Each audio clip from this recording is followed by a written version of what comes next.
सबसे पहले क्वेश्चन को एफ ऑफ वाई लेट करें और अपनी तरफ से कुछ वैल्यू इंसर्ट करें वाई का, सच दैट कि ये पूरा एफ ऑफ वाई 0 हो जाए। अब क्वेश्चन राइज होता है कि सर हमें कैसे पता चलेगा कि कौन सी वैल्यू पुट करें। लॉजिक एक जगह छुपा हुआ है, कहां पर देखो, इस 6 में।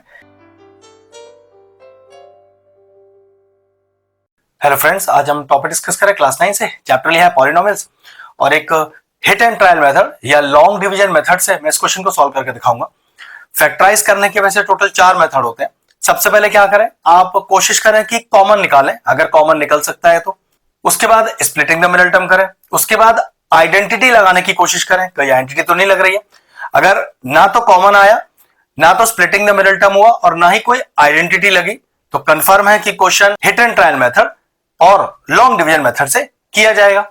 तो ना तो इस क्वेश्चन में हमारे पास कुछ कॉमन निकलता दिखाई दे रहा है, स्प्लिटिंग इम्पॉसिबल है क्योंकि पावर में 3 लगा है।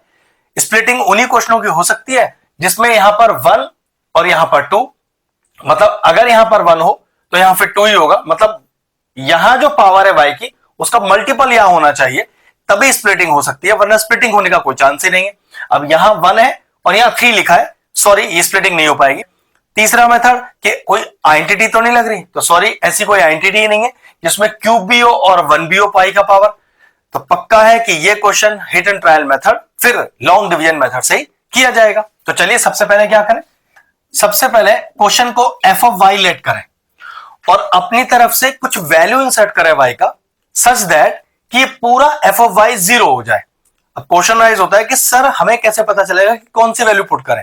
वैसे कोई नियम नहीं है, आप 1 से स्टार्ट कर लीजिए, 1 डालिए, -1 डालिए, 2 डालिए, -2 डालिए, 3 डालिए, -3 डालिए, फिर भी लॉजिक एक जगह छुपा हुआ है। कहां पर देखो, इस 6 में। ये 6 आपको बताएगा कि आप यहां पर y की कौन कौन सी वैल्यू डाल सकते हो। तो देखो कितनी तरह से 6 आ सकता है। इसका मतलब 6 को लिखने के लिए एक तरीका है कि आप 1 into 6 लिख सकते हो, आप 2 into 3 लिख सकते हो, तब भी 6 आ जाएगा। मेरे ख्याल से मल्टीप्लीकेशन करने पर 2 ही तरह से 6 आ सकता है, लेकिन हमारे पास कुल कितनी वैल्यूज होंगी चेक करने के लिए इस 1 को यूज करेंगे +-1 की तरह, +-6 की तरह, 2 को यूज करेंगे +-2 की तरह और 3 को यूज करेंगे +-3 की जगह। मतलब हमारे पास कुल मिलाकर 8 वैल्यूज हैं जो यहां y में पुट की जा सकती हैं और गारंटेड है एक ना एक वैल्यू से आपका आंसर 0 आ ही जाएगा। एक से ज्यादा से भी आ सकता है, लेकिन अपने को एक पे ही चेक करना है। तो शुरुआत कहां से करें, तो सबसे छोटी वैल्यू शुरुआत करते हैं 1 से, फिर -1 करेंगे। अगर 1 से 0 नहीं आता है तो फिर 2 डालेंगे, -2 डालेंगे, इसी तरह से बढ़ते रहेंगे। तो चलो सबसे पहले 1 डालते हैं। तो f of 1 is equal to 1 का क्यूब -7 into 1 प्लस का 6, तो कितना आ गया 1 - 7 + 6, जो कि आ गया -6 + 6 इज इक्वल टू 0। तो देखो ये तो 1 से ही 0 आ गया, आगे अब कोई और वैल्यू डालने की जरूरत नहीं है। तो क्या पता चला कि अगर 1 डालने पर 0 हो रहा है, ध्यान से देखो, अगर y इज इक्वल टू 1 डालने पर f of y 0 हो रहा है, shows that y - 1 is the factor of fy। बस ये ध्यान रखना है, y - 1 is the factor of fy, मतलब अगर पॉजिटिव 1 डालने पे 0 हुआ है तो y - 1 फैक्टर होगा। सोचो कि -1 डालने पे 0 हो जाता तो y + 1 इसका फैक्टर हो जाता।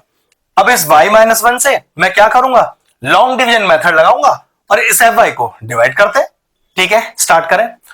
उससे पहले एक लॉजिक देखो, y³ लिखा है ना, फिर y लिखा है, एक y² वाला टर्म मिसिंग है।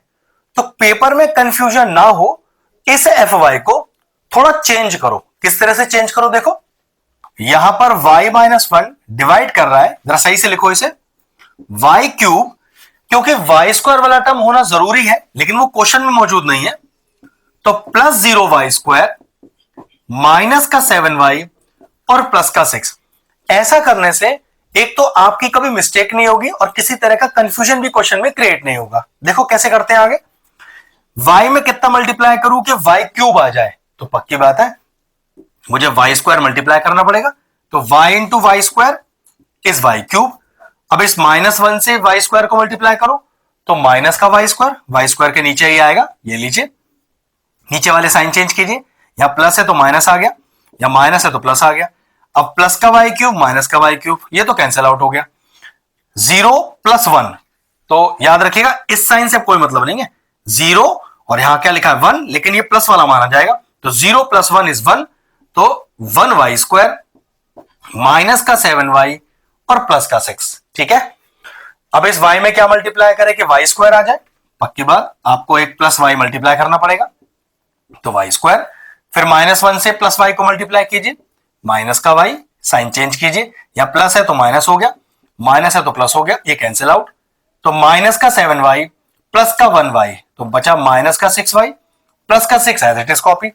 अब y को किससे मल्टीप्लाई करें कि माइनस का 6y आ जाए, तो गारंटेड है -6 से मल्टीप्लाई करना पड़ेगा, तो माइनस का 6y, -1 से -6 that is equal to +6, sign change कीजिए, ये प्लस हो गया, ये माइनस हो गया, नीचे वाले साइन चेंज करते हैं, तो माइनस का 6y प्लस का 6y कैंसिल, प्लस का 6 माइनस का 6 कैंसिल, और नीचे कितना आ गया 0, नीचे 0 आना शो करता है। अब तक के सारे स्टेप परफेक्ट है, हमने कोई गलती नहीं करी है।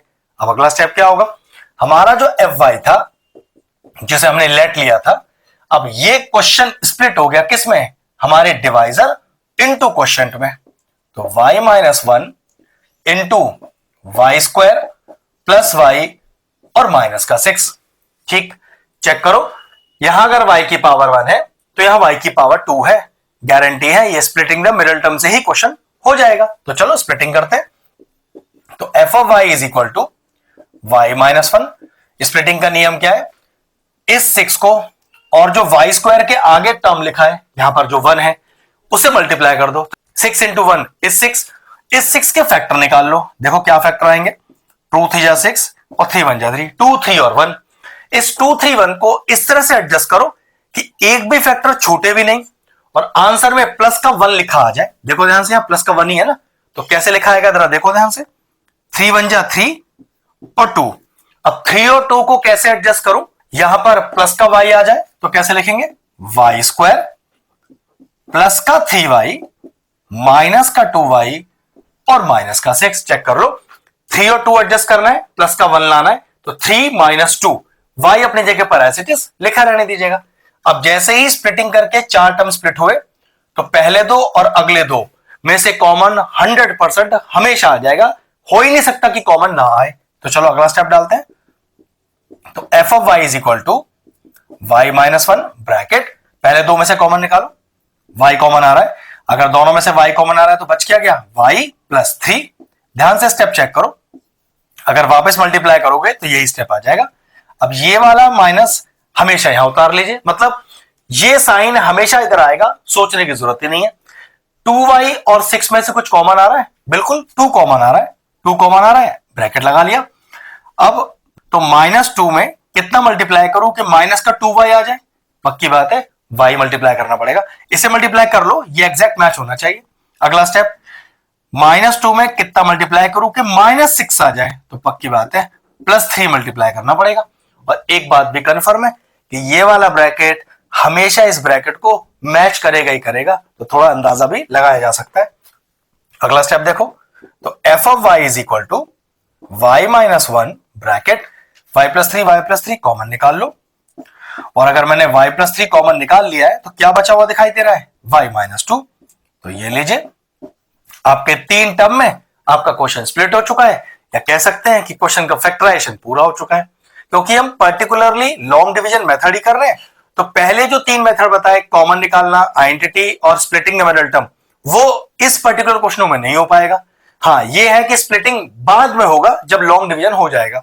अगर आपको आइडेंटिटी वाले क्वेश्चन और स्प्लिटिंग द मिडिल टर्म वाले क्वेश्चन ही सीखने हैं तो हमारे चैनल की प्लेलिस्ट में आपको उनकी सेपरेट प्लेलिस्ट मिल जाएगी, आप जाके उन्हें भी चेक कर सकते हैं। ये पर्टिकुलर क्वेश्चन तो फिनिश हुआ, वीडियो फिनिश करते हैं।